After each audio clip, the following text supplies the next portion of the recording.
আজকে রান্না করব পুঁই শাক দিয়ে চিংড়ি মাছ।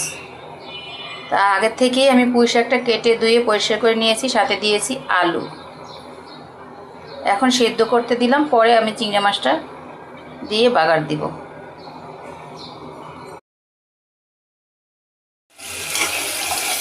এক চুলায় তো পুঁই শাক সেদ্ধ করতে বসিয়ে দিলাম, আর এক চুলায় চিকেনটা কষিয়ে নিব।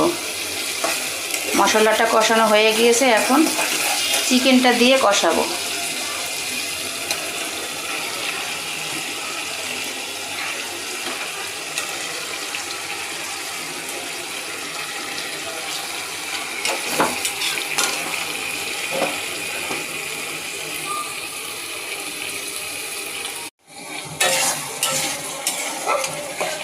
পুঁই শাকটা বাগার দেওয়ার জন্য মশলাটা কষিয়ে নিচ্ছি। এই যে আমি চিংড়ি মাছতে পুঁই শাকটা বাগার দিব, চিংড়ি মাছ দিয়ে।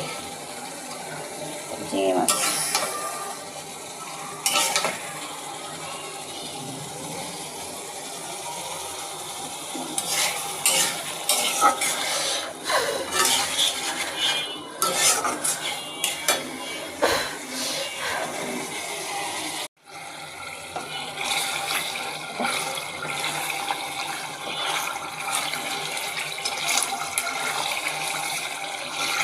মাংসটা কষানো হয়ে গিয়েছে, এখন ঝোলের পানি দিয়ে দিব। মাংসটা কিন্তু 80% সেদ্ধ হয়ে গিয়েছে, আর 20% সেদ্ধ হওয়ার জন্য সামান্য পরিমাণে ঝোলের পানি দিব। যেহেতু আমি চিকেন কষা রান্না করব, ঝোল রাখবো না, এজন্য ঝোলের পানিটা একবারে কম দিব।